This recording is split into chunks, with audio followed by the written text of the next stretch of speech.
हो सकती है, कोई कह सकता है किसी देश पे आतंकवाद का प्रभाव नहीं है, कोई कह सकता है अमुक समस्या मेरी नहीं है, परंतु क्लाइमेट चेंज एक ऐसी समस्या है जिससे विश्व का हर देश और हर व्यक्ति एक समान रूप से प्रभावित है। और इसकी वजह से अगर हम एक बात कहें कि विगत 100 वर्षों में दुनिया ने साइंस एंड टेक्नोलॉजी में इतनी उन्नति की, किसी जमाने में सिर्फ मार्कोनी का सिग्नल गया था 1900 में पार, आज हम वर्ल्ड वाइड वेब पे बैठे हुए हैं, हम सैटेलाइट्स पे बैठे हुए हैं। इतना ही नहीं, सेलुलर माइक्रोबायोलॉजिकल रिवोल्यूशन हो गया, क्वांटम रिवोल्यूशन हो गया। कहा जाता है कि we are at the cusp of a glorious age in the documented history of mankind. परंतु दूसरी तरफ विगत 100 वर्षों में टेम्परेचर 1 डिग्री बढ़ा है और 5 सबसे गर्म वर्ष पिछले 30-35 वर्षों में रिकॉर्ड किए गए हैं। और इस प्रकार की आशंका है कि अगर हमने कुछ नहीं किया तो अगले 100-150 वर्षों में हो सकता है कि मनुष्य जाति के एग्जिस्टेंस पर ही क्वेश्चन मार्क लग जाए। It never happened in the documented history of the mankind. So we have to decide whether we are at the cusp of a glorious time और at the cusp of a precarious time. हम एक शानदार स्थिति की तरफ हैं या एक खौफनाक स्थिति की तरफ हैं। और इसी पर विचार करने के लिए दुनिया ने सबसे पहले, आप सबको याद होगा 1992 में रियो डी जेनेरो में अर्थ समिट हुई, फिर 1997 में क्वेटो, जो क्वेटो प्रोटोकॉल हम सब जानते हैं, 2009 में कोपेनहेगन हुआ, 2015 में COP21 पेरिस में, और अभी हाल के वर्षों में ग्लासगो, और अभी पिछले महीने ही कुछ दिन पूर्व ही माननीय मंत्री महोदय शर्म एल शेख में जो कार्य करके आए हैं, यह दर्शा रहा है कि पूरी दुनिया और भारत इस विषय को लेकर कितनी गंभीरता के साथ सजग है। परंतु जब हम विचार करते हैं कि समस्या इतनी बड़ी है तो उस पर विचार भी उतना गहन होना चाहिए। मैं स्मरण दिलाना चाहता हूं कि जब पेरिस में जलवायु का सम्मेलन हो रहा था, पूरी दुनिया के खिलाफ प्रधानमंत्री नरेंद्र मोदी जी ने दृढ़ता से स्टैंड लिया था। तमाम हमारे ऊपर आक्षेप लगे थे कि हम अलग थलग पड़ सकते हैं, परंतु पर्यावरण संतुलन के लिए विकसित देशों के ऊपर एक प्रभावी दबाव बनाने का कार्य भारत सरकार ने किया था। और मैं उसी नवंबर 2015 में मोदी जी का एक वक्तव्य उद्धृत करना चाहता हूं। उन्होंने कहा था, people and planet are inseparable and human wellbeing and the nature are indivisible.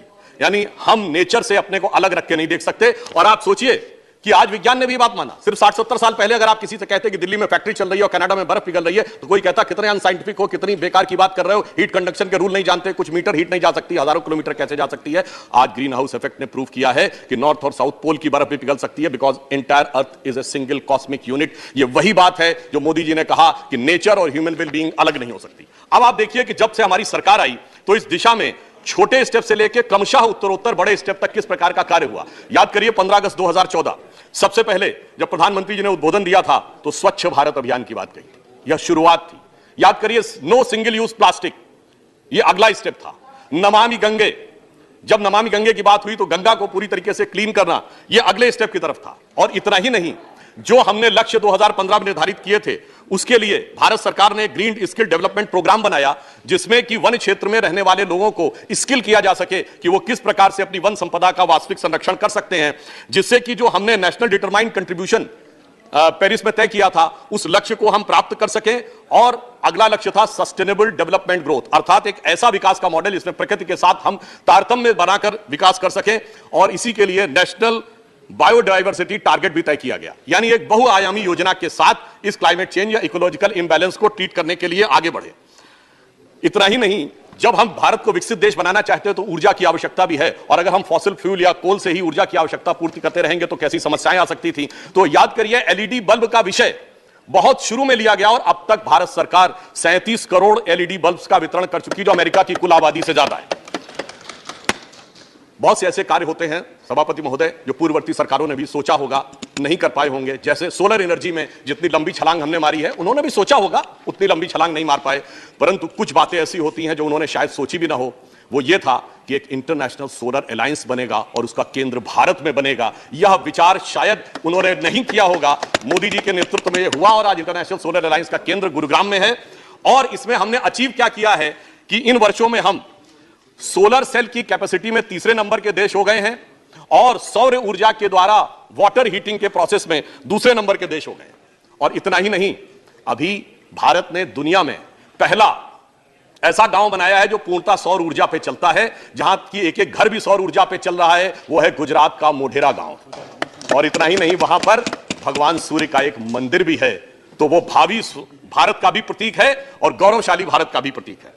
Urban forestation के लिए नागपुर, रांची और पणजी में फॉरेस्टेशन किया गया और रेलवे का इलेक्ट्रिफिकेशन 80% तक ब्रॉड गेज का पूरा कर लिया गया है 52,000 किलोमीटर के द्वारा, क्योंकि वो एक बहुत बड़ा कंट्रीब्यूटर था इस क्लाइमेट चेंज में। अब जैसा हमारी पूर्ववर्ती वक्ता ने भी बताया, उसके मैं विस्तार में नहीं जाना चाहता कि कॉप 26 में ग्लासगो में प्रधानमंत्री जी ने पंचामृत की बात कही थी कि 2030 तक 500 gigawatt non fossil energy, 50% renewable energy, carbon emission 1 billion से कम करना और कार्बन इंटेंसिटी को 45% डाउन करना, नेट जीरो बाय 270। परंतु महत्वपूर्ण बात यह है सभापति जी, कहा जाए वो किया भी जाए। 2015 में हमने लक्ष्य तय किया था कि 2030 तक हमारी नॉन फॉसिल एनर्जी की इंस्टॉल्ड कैपेसिटी 40% हो जानी चाहिए, और मुझे यह कहते हुए हर्ष हो रहा है कि 2022 आते आते 39.91% हो गई, अर्थात 8 वर्ष पूर्व हमने उस टारगेट को अचीव कर लिया।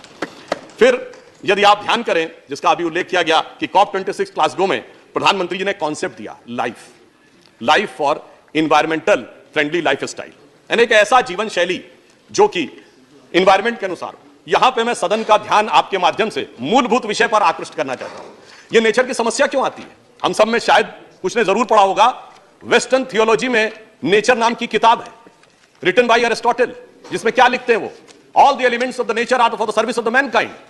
सब कुछ प्रकृति हमारी सेवा के लिए।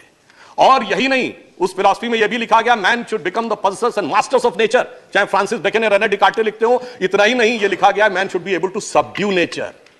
और इसीलिए बढ़ते बढ़ते हम उस मुकाम तक पहुंचे थे। हम लोगों के जन्म से बहुत पहले की बात है, हमारी किताबों में हमने पढ़ा, जब यूरी गैगरिन स्पेस में गए तो क्या लिखा था किताबों में? Man has conquered space, as if space is an enemy needed to be conquered. इस विचार ने प्रकृति के दोहन को इस सीमा तक पहुंचाया है कि जिसका आग्रह प्रधानमंत्री जी ने किया था कि हमें नेचर के अनुरूप जीवन जीना होगा, तो मैं स्मरण दिलाना चाहता हूं कि भारतीय परंपरा में, गांव में हम जो जीवन जीते हैं, नेचर के साथ उसका कैसा तादात्म्य है, यदि हमें समझ लें तो हमें शायद बहुत कुछ सीखने की जरूरत नहीं हो। गेहूं की बाली उगती है तो उसके नीचे का जो हिस्सा होता है वो किसको जाता है? पहले पशुओं को जाता है। जो बाली निकाली जाती है दाने, तो पहला दाना किसको जाता है? पक्षियों को जाता है। जब दाने से आटा बनता है तो पहला आटा किसको जाता है? चींटियों को जाता है।